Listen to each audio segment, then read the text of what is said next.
वहीं आपको सीधे ले चलेंगे हिमाचल, जहां पर प्रधानमंत्री नरेंद्र मोदी पहुंचे हुए दिवाली के अवसर पर। इसी एक साल में भारत ने तुमकुरू में एशिया की सबसे बड़ी हेलीकॉप्टर फैक्ट्री की शुरुआत की। इसी एक साल में बॉर्डर इलाकों के विकास के लिए वाइब्रेंट विलेज प्रोग्राम का शुभारंभ हुआ। आपने देखा कि खेल की दुनिया में भी भारत ने अपना परचम लहराया है। सेना और सुरक्षा बल के कितने ही जवानों ने भी मेडल जीतकर लोगों का दिल जीत लिया है। बीते एक साल में एशियन और पैरा गेम्स में हमारे खिलाड़ियों ने मेडल की सेंचुरी बनाई। अंडर 19 क्रिकेट वर्ल्ड कप में हमारी महिला खिलाड़ियों ने विश्व कप जीता है। 40 वर्षों बाद भारत ने आईओसी की बैठक का सफल आयोजन किया है। साथियों, पिछली दिवाली से इस दिवाली तक का कालखंड भारतीय लोकतंत्र और भारत की वैश्विक उपलब्धियों का भी वर्ष रहा है। एक साल में भारत ने संसद की नई इमारत में प्रवेश किया। संसद की नई इमारत में पहले सत्र में ही नारी शक्ति वंदन अधिनियम पारित हुआ। इसी एक साल में दिल्ली में G20 का सफलतम आयोजन हुआ। हमने न्यू दिल्ली डिक्लेरेशन और ग्लोबल बायोफ्यूल अलायंस जैसे महत्वपूर्ण समझौते किए। इसी कालखंड में भारत रियल टाइम पेमेंट के मामले में दुनिया का सबसे शक्तिशाली देश बना। इसी कालखंड में भारत का एक्सपोर्ट $400 बिलियन को पार कर गया। इसी समय में ग्लोबल जीडीपी में भारत ने 5वां स्थान हासिल किया। इसी समय में हम 5G यूजर बेस के मामले में यूरोप से भी आगे निकल गए। साथियों, बीता एक साल राष्ट्र निर्माण का महत्वपूर्ण राष्ट्र बना है, महत्वपूर्ण वर्ष बना है।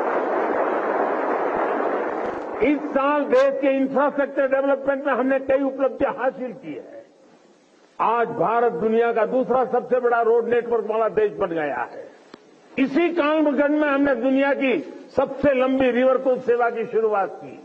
देश को अपनी पहली रैपिड रेल सेवा नमो भारत का उपहार मिला। भारत के 34 नए रूट पर वंदे भारत ट्रेन रफ्तार भरने लगी है। हमने India, middle east, Europe economic corridor का श्रीगणेश किया।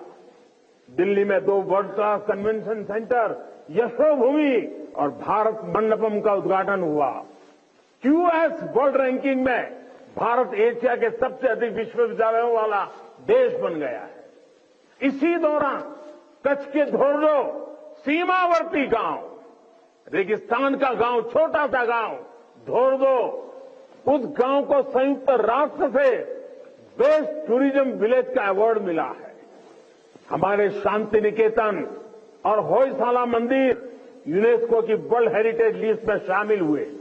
साथियों, जब तक आप सीमाओं पर सजग खड़े हैं, देश बेहतर भविष्य के लिए जी जान से जुटा हुआ है। आज अगर भारत अपनी पूरी ताकत से विकास की अनंत ऊंचाइयों को छू रहा है, तो उसका श्रेय आपके सामर्थ्य को, आपके संकल्पों को और आपके बलिदानों को भी जाता है।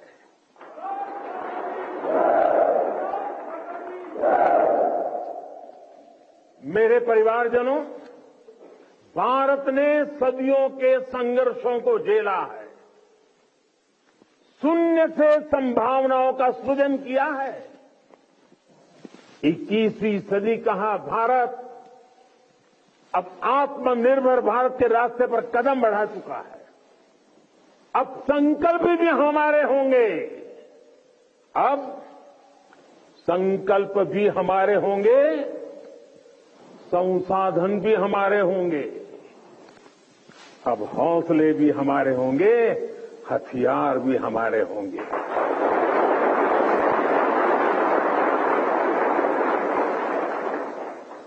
दम भी हमारा होगा और कदम भी हमारे होंगे।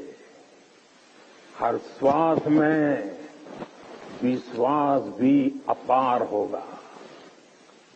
खिलाड़ी हमारा, खेल भी हमारा, जय विजय और अजय है प्रण हमारा।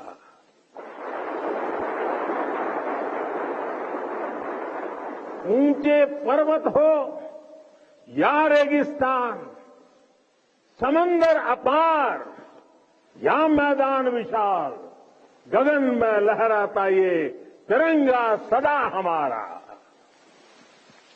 अमृतकाल की इस बेला में वक्त भी हमारा होगा।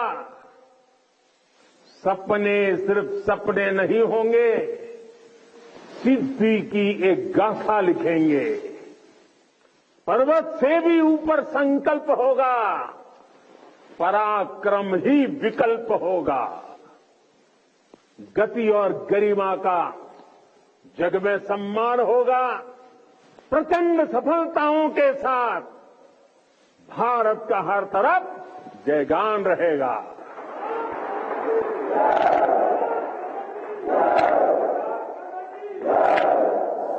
क्योंकि अपने बल विक्रम से जो संग्राम समर लड़ते हैं, सामर्थ्य हाथ में रखने वाले भाग्य स्वयं घड़ते हैं।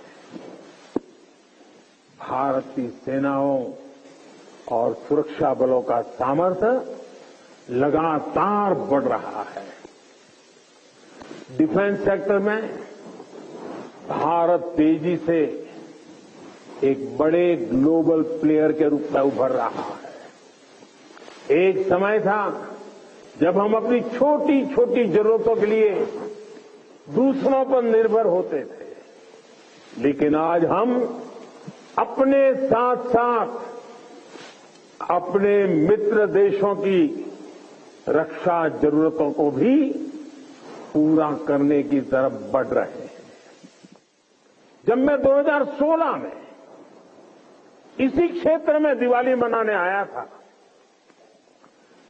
से लेकर आज तक भारत का डिफेंस एक्सपोर्ट 8 गुना से ज्यादा बढ़ चुका है। 1 लाख करोड़ रुपए से ज्यादा का डिफेंस प्रोडक्शन आज देश में हो रहा है।